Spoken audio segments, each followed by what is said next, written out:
We are here at La Quinta for project Fundación Viva in Guasil, Andalusia, Spain. And I'm just looking right now because we're getting ready for a workshop on passive water management and flood prevention, drought prevention. We've got a bunch of avocados here, and they've got to water them basically every day during the dry season, which is kind of crazy. And you can see what happens when they don't get enough water. These 3 of 4 are not doing great, 3 are dead. So what we're going to be doing is looking at the design plan here. And you can see it's an established fruit orchard.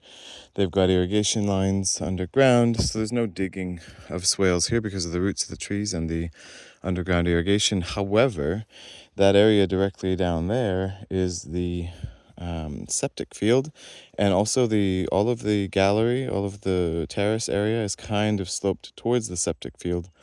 And so what I'm thinking is that the septic, actually we put a little bit of a berm on the back side of it, like a giant boomerang berm with an overflow this side by the mandarin tree that drops into a berm, a contour berm, not a swale. So we're not digging out anything. It'll act like a swale because if you're on contour, you're on level. And if you're on level, water will flow slow.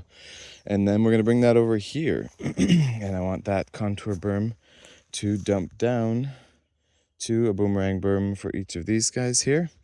These upper ones are going to need a little bit of a different treatment though. So we've got these upper ones, and I mean, this is one of the most important things when you're dealing with soil health and water management is just to understand the flow of water. You can see, there's a good example.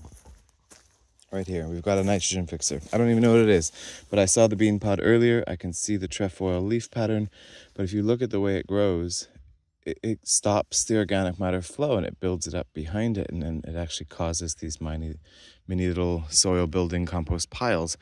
And in the areas where that plant doesn't exist, the soil is not here anymore. It's in the bottom of the valley.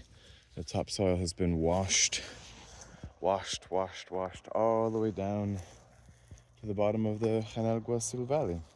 Salvador was just telling me that they got, in the last rainy season, 1.6 meters of water, and that sometimes half of that comes in one rainfall.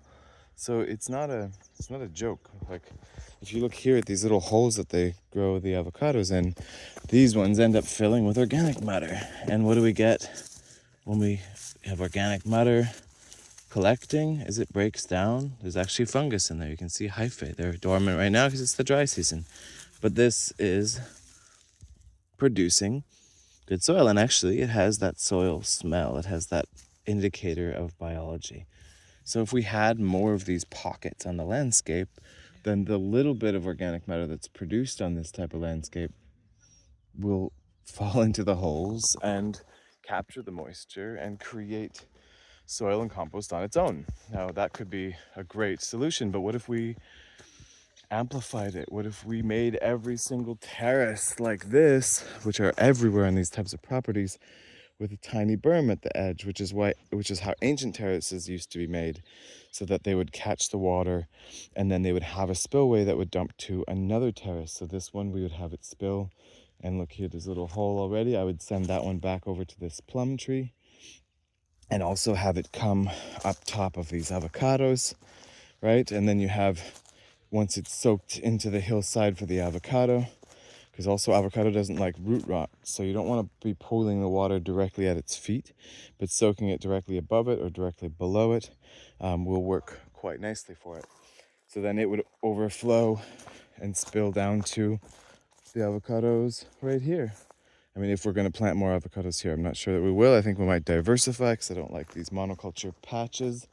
But we could have a little bit of well, there's our contour berm actually. Out this far, I would dig it into a swale and make the bottom of it the same as our contour berm down that way. And then I would have that one spill over to these avocados, right? And we have paths and things all along these properties that are super steep, and they are hardscapes because they're always mowed and always trafficked by people walking on them, or animals or machines or whatever. So they become hardscapes. So what you do though is you put a rolling dip here. You put a rolling dip here that deflects water this way into another contour berm. If we actually have enough room here and the trees are young enough, we could dig a slight swale. So I think also the irrigation lines have stopped at this point. And the drip lines, we just put them above. So you dig another little swale here that's fed by the rolling dip that comes from all the way up here, right? And it's a through flow system. You have to think as from the cloud to the ocean. Like, what is the flow? Where does it go? And how do I stop and sink and slow the water so that we can feed this landscape and bring it back into the breadbasket that the Mediterranean once was? I mean, we're not that far off from it here, but if you continue with these types of agriculture and land management or mismanagement that just allows the organic matter to continually wash off the land and the water to just flow down to the river and the ocean, we're desertifying. You know, we slowly are selecting out monocultures of cork into the woods. We're slowly having chestnut monocultures that are forming, and that they have lots of pine monocultures that they didn't realize were one of the most flammable species you can grow in this area. And so there's wildfire increasing as the drought increases. We're coming out of a 5-year drought here. You know, Salvador was telling me that 3 years ago they got 300 millimeters of rain, whereas they're usually getting between a meter and a meter and a half. So there's an incredible risk factor when you're playing with water, or not playing with water, really, realistically, because we need to play a little more with water, get wet and get the ground wet and build these little sponges and little catchments so that the organic matter, the carbon capture of the earth, is being respected and encouraged and designed into the ground. These are mandarin trees here. We've got some orange trees on site too. There's about 4 or 5 of them. Actually, here's one. And you can tell the mandarins are just ending. The oranges are just starting, right? There's quite a few avocados. They're doing fairly well. There's a really big one and a big fig up by the septic field. They seem to like that spot. This is all avocado grove. But I mean, you know, if avocados like moisture and they, you know, they don't want to have rotten feet, which they're not going to here. We're on like a gravelly silt. There's about 20% clay in some of these areas, but it's a very low clay content soil for the most part.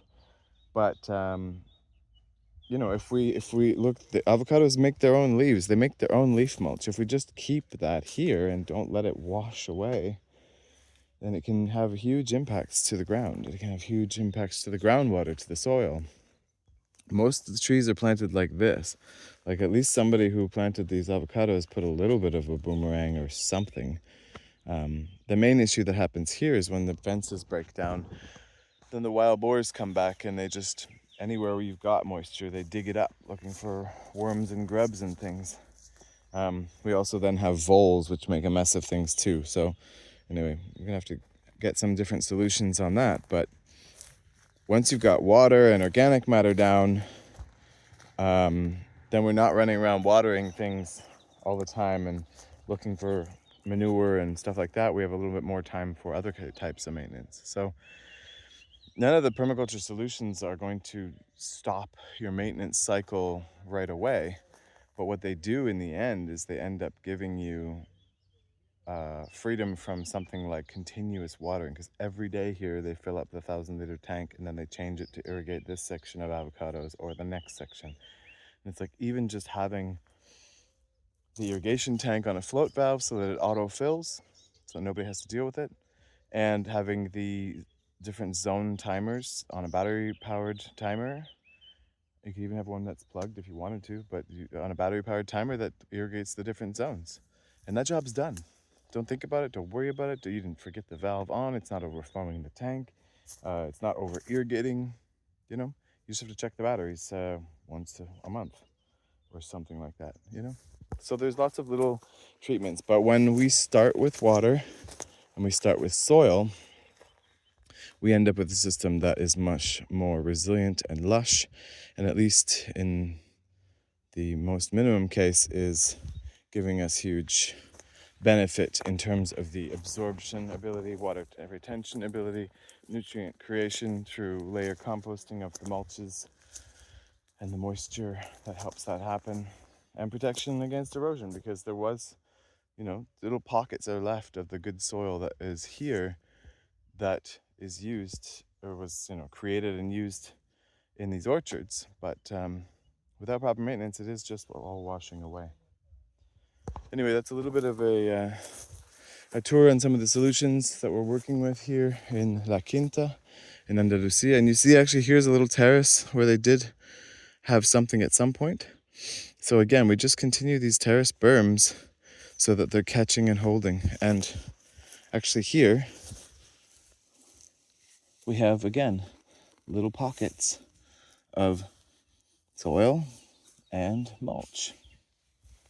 So it's not, you know, we can't just look at a site and be like, oh, it's drought, and oh, there's no soil here, and oh, it's all erosion here, or it's all floods here. These kinds of like global misunderstandings of a landscape really don't work when you're managing production at detail, at scale even. And so it's really important that we go down, we look at the pattern of the landscape. Sure, okay, soil type, rainfall, vegetation, and then we come into detailed design. And it's all about water flow. Sink it, slow it, spread it, store it, and think like a raindrop from the sky to the ocean. Anyway, if you like this kind of thing, my name's Calder, founder of P3 Permaculture, doing this since 2009 in 11 countries. And we work in dryland, tropics, and cold climates. So if you have a project in mind where you need some help, we can give you some consultation from afar or on site and help you get started in regeneration of your land and your life. And it's good work, it's fun work, it's fulfilling. You know, you're here repairing the land which has brought us everything that we love in our lives. So like and subscribe. There's a free eco gardening 2-hour crash course link in the comments. With that, when you sign up for that, you also get the 2-hour introduction to permaculture for free, and I think there's an urban permaculture one as well. Anyway, like and subscribe. See you in the next one.